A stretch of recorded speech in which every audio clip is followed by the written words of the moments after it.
that. I think he's saying it gets you away from the Dylan Gabriel and Shedeur Sanders conversation. I don't know. Seeing how the way Geno Smith played last night, we might be having a weird conversation coming up here about November 23rd. More chickens could be coming home to roost. But hey, you can get in on that. Use the Coming In hotline. It's right next to the Listen Live button. Favorite the station in the free Odyssey app. Use it. Keep it within 30 seconds. If it's way over, Owen's just not going to use it. It ain't going to happen. So get it within 30 seconds. It's fantastic. 92.3 The Fan on the free Odyssey app. So I am excited, and I am having a hard time keeping these alligators down.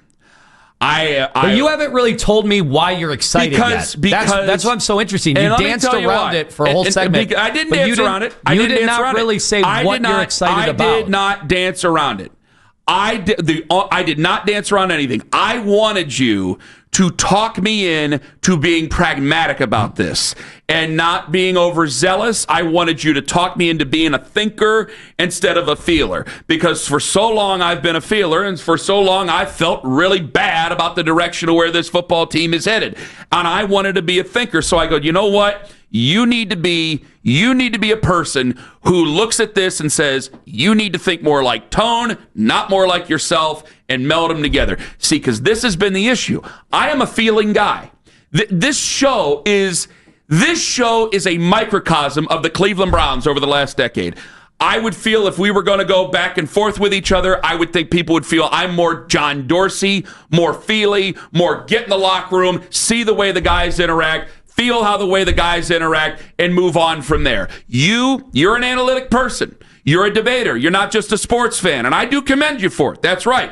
But see, what makes this work is that we meld together. We don't go from one side or the other. So I decided to change today. I decided before I go off, and I'm sure I'll get to it. I'm sure some people will get me excited. But before I go off and get really crazy, I wanted to hear from you. I wanted to hear the pitfalls of me being so excited and then my own words being used against me later on in my life.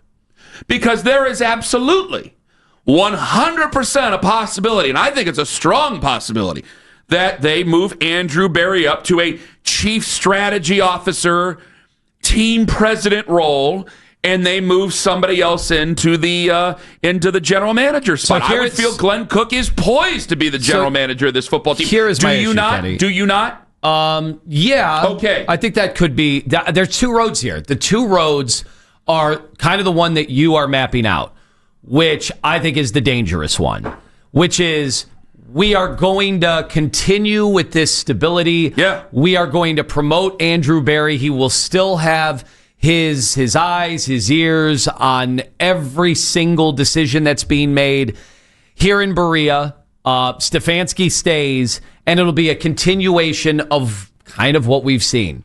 If anything, a continuation of what we've had for 10 years.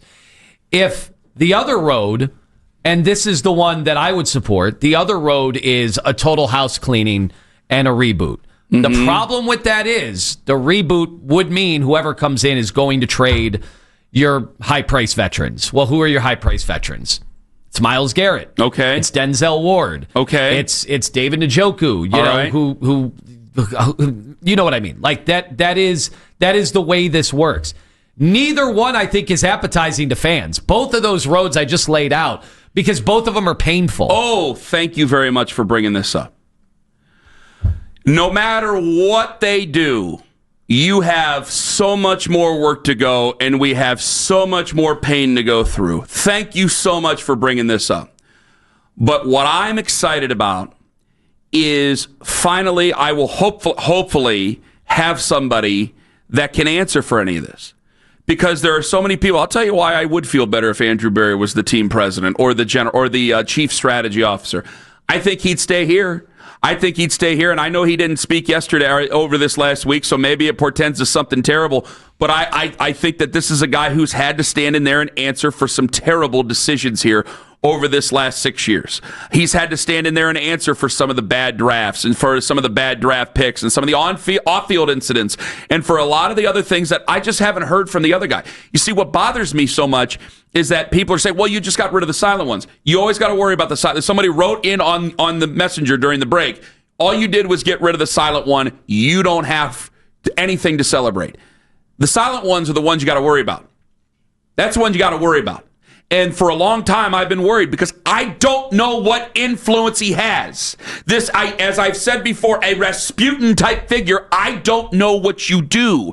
I don't know what you stand for. So yes, it's bothersome to me where I can't go, I know you're responsible for this, and I'd love to give you credit for it. I know you're not responsible for that. I can absolve you of any responsibility. But I couldn't do that, and it bothered me. And what he became for 10 years was really a personification of a not knowing what the fan base is dealing with because he wasn't here. Everybody else was here, and it felt like this man had all this power, and he wasn't here. You asked if we could go through the system and find anywhere where he had spoken on the station. And I'm sure there's somewhere in there, but it might have happened once, maybe. I'll tell you a story. They were looking for it. I was over at the TV station yesterday. I'm over at 8. They're looking for B-roll. They can't find the guy. They come up to me. They go, hey, do you know any of the games that he was at? They're scrubbing through the B-roll and pregame, and they're finding guys. Oh, nope, that's not him. That's somebody else. Nope, that's not him. That's another guy in a suit. They're trying to find. He ain't here.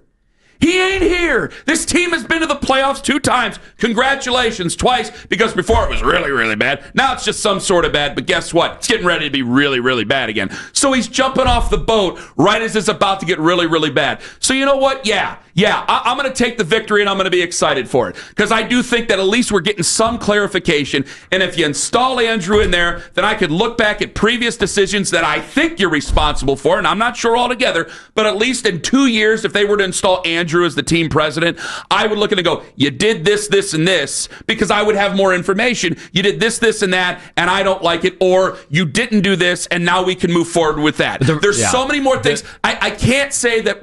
I'm not going to say what Glenn did, free at last, and how we're on to these great things. But there is no way I can't look and say I don't feel better as a Browns fan today, knowing I got a lot of work left to do as a Browns fan, knowing that this team is going to go through a lot more change and some tough times coming up. But I feel better today as a person who covers the team, as a person who loves the team, as a person who wants them to win. I can't help it, Tone. I feel a lot better than I did yesterday afternoon before that was announced. I wish I could share in that, but I can't until I know what is happening with Andrew Berry. Well, I can't talk you into it. I can't. So you are definitely afraid that he would take over. Yes. Okay. I do not want a continuation of this. I think this team needs, and this organization, the front office, needs a massive overhaul. And that is where my disagreement would be with anybody that would be okay with Andrew Berry getting promoted and hanging around and continuing to play this out longer than the 6 years that he's already done it. I wish I had clarification on that. I don't. They won't talk. Nobody will talk. Certainly Jimmy's not going to do that now. I maybe at the end of the year it happens, certainly. And then you'll get a celebration from me. But either way, I told you both roads are going to be tough ones. They are going to be arduous roads. I credit you. I think I've grown in some way. I think I would start screaming at you and trying to bring you on my side. But I think you're only trying to warn everybody about what's could possibly be to come, and that maybe this is something that you only celebrate a little bit. But maybe while I don't celebrate, I still feel good. I still feel better than I did the other day, because at least I feel I'm going to be able to hold somebody responsible, some sort of responsibility for whatever this has turned into over these last years, where you had to look at it and then it all went straight to hell. Because only a lot of these things I've had theory, and some of these things I think I've been proven true on, but you bring in Paul, you bring in the thought partners, things don't go well, you go the pendulum the total other side with John, and then I felt this entire time, like, why did you really let Baker go out there? Why did you really let that season go to hell? Why did you sow the seeds of discontent? Is it because you didn't want to draft the guy, and because John decided to take over and draft the guy? Is that it? Is that the reason? Is that the reason we're in this entire hell? Because we went after the other guy down in Houston and we gave up 3 first-round draft picks? Is that the reason? Is that the reason? And now I'm at least a little bit closer to clarity than I was yesterday. And I'm a little bit closer to finding some balance. I don't think that Paul DePodesta, let me say this for the guy, and I don't know him from anything, and that was one of the other things, but I'll bring that up at another time. I don't think that Paul DePodesta went out there and ruined this team on purpose. Far from it. I think he did try. The guy's got an ego. If he was upset that Jonah Hill was playing him in a movie, the guy's definitely got an ego and wants to be successful. So I don't think that he went out and ruined the football team on purpose. I think he did try to make this team a winner. I think he did absolutely go, well, and we're going to have to go to the top of the draft. You know how this is going to work, but it's going to pay off a little bit later on. I don't think he cared for Baker Mayfield, and I think he wanted to make a change to a quarterback that he thought was really good. But I can't necessarily prove all that. It's my theory. But I will tell you this. I think that he did try to do well, but I don't think he was doing well enough, and I think this guy is jumping off the boat, and why I'm not yelling at you today, why I'm not cussing you out, and why I'm not saying terrible things about you is because I think you're going to be right. I think he's jumping off the boat right before the waters get real bad. I am nervous about what's going to happen in the next 6 months. I'm very nervous about what's going to happen in the next 8 months after the next draft. I'm nervous about that. I am, because I know that I'm going to have to roll up my sleeves, and you and I are going to have some very difficult conversations here over this next time. We are just going into the storm. They're 5-20 in the last 2 years, and we are just getting into the storm. Think about how bad that is. But at least I have a way out of the storm, it feels like right now. I know you disagree. 216-474-0092. Are the Browns in a better spot than they were yesterday? I still say yes, because I have some clarification, because I think I see a path forward, finally, for the first time in 2 years. This is a weird show already. It's very weird. Yeah, I'm being accused of being a giant buzzkill. Well, I read one to you, and then I was like, you know what? I can't. I don't want to do that to you. Because it's fine. No, listen. I understand that when this news came down yesterday, I had a friend that was in from Florida. I went to have coffee with, and he was expecting this big bear hug, and I'm like, hold on. Like he barged through at one of the coffee places, and I'm staring at my phone, and I'm like, very interesting. Then I started getting texts. Very interesting. You hug friends? You hug old friends? He wanted a bear. This was one of my old Tremont buddies. Never hugged me. This was one of my single, out and about, party, really got to know somebody buddies. Back when hugging was hugging. Wait a minute. I know I was married, but I've been with you when you were single. You still ain't never hugged me? No, but he thought this meeting warranted a bear hug because we hadn't seen each other. So we see each other every day? I mean, I'm a man who held your skis. I was your lift at one point in your life, and now you're going to say that you... Okay, never mind. I'm making it about me. I'm sorry. So anyway, I said, hold on, Kevin. Hold on. I gotta get to this. And I'm just trying to process, right? And I feel like that's all I've been doing since this happened, and I just want to make sure... If I knew, for me, this would be for me, because I gave you the two roads that I think both could be really hard ones for fans. Mm-hmm. If I just knew if this meant that there was going to be the house cleaning that I, unfortunately, think is needed, which is also not a fun way to go either. A house cleaning means a lot of pain and a lot of sitting through more bad football, but it would almost be more intentional bad football. What I'm worried about is that this infrastructure stays as is, and it just means Andrew Berry gets more power. You want a complete house cleaning? I think that could be the unintentional pain, and I think that one's really hard and could just kick all of this down the road. I've thought about this. I thought about this long and hard yesterday. I had 2 long drives yesterday. I had to go back from Olmsted Falls over to Streetsboro yesterday. I thought a lot about this. Because I think that Andrew could definitely be bumped up. As much as people are not fans of what Andrew has done here, and I'm not necessarily, I have hated some of the drafts that he's had. Okay, he is a person that is well liked in the league, and he's as a person. I won't speak for you. I really like him. I think you really like him as a guy. He is a deal maker. He's done very well with trades. I would like somebody else to be in charge of drafts. I think he has had this good draft, and I wish he would just kind of do the George Costanza, and I'm out. And he goes either on his way or he goes, and I'm serious, because he is a good deal maker, because he's good with people with other teams in the league, I'd be more comfortable with him as a team president than I would be with him as a general manager. Well, I said he is somebody, the one thing I would give him credit for, because you asked me over the last few days, would you be comfortable with him making this deal? And I said, the one thing I think the league knows about Andrew, and he has gotten credit for. He knows how to extract value, right? I know to fans, they're like, value, what's our record? Who cares about value? But when you're making moves as a GM, like your goal is when in asset management, right? Like that is something I think he's really good at. But that, of course, that's not going to give you a tangible win-loss thing in the here and now. But as far as setting up, their scouting, their pro personnel stuff too, like I think they're problematic. I think it's holding them back. And if he still has his fingerprints on all of that stuff, then I don't think we're any closer to winning. I really don't. 216-474-0092. Listen, I'd love to sit there and scream at you, but I think your fears are absolutely warranted. Absolutely warranted. Because there's very little in his drafting history that tells me that I would have full faith and confidence. And I don't know what his power would be if he were to take this chief strategy officer title. I wish it would go away. It's got stink on it. Now that Paul DePodesta is leaving, just air it out, put it on the line, and we'll talk about it in a decade or never. Hopefully, and reconfigure. If you want to make him the team president of football operations or something like that, you go right on ahead and do such a thing. Senior president, whatever.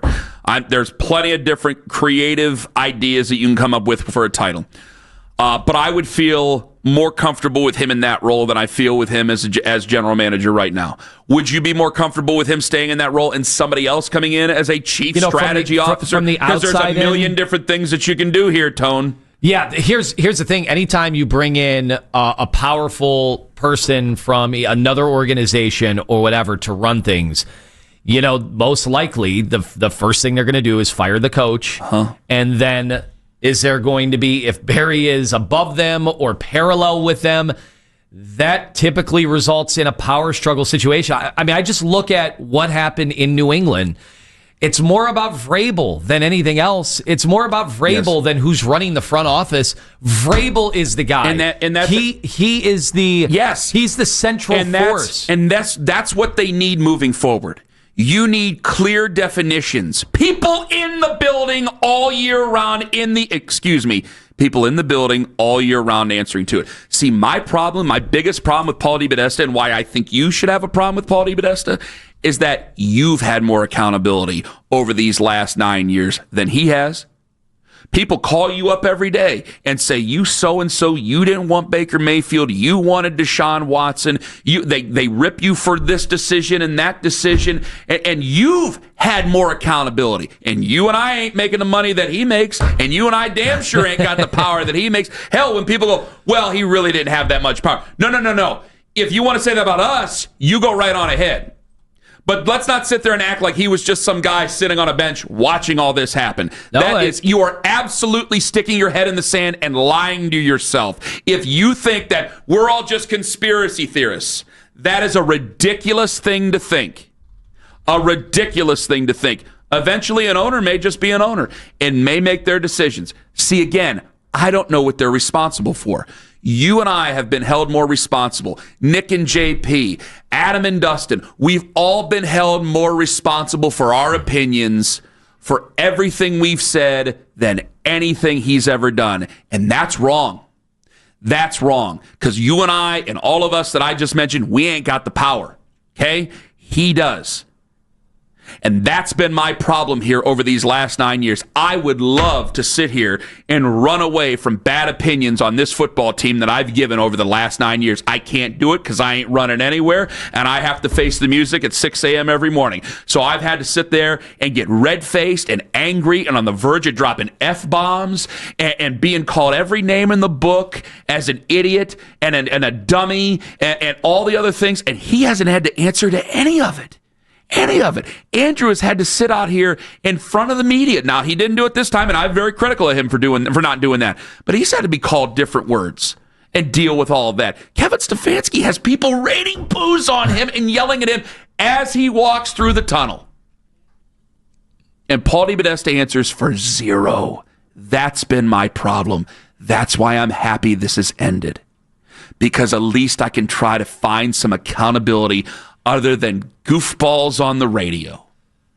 It needs to be accountable. That's why the Mike Vrabel thing, and it could go straight to hell in New England. Drake May could get hurt, or he could all of a sudden suck, and that thing could go straight to hell like it did in Tennessee. But you know where Mike Vrabel stands on things. That's what makes a fan base back you up. Not some guy who feels like he's the Wizard of Oz living 2,400 miles away, who seems to have control over the football team, that people talk about their traditions and memories, and those are the only things that they hold on to when they go to the stadium because the team has flat out sucked for most of the tenure that he's been here. That's why I'm excited today. And I know we got a lot of work to go, but damn it, at least I'm going to be able to hold them accountable.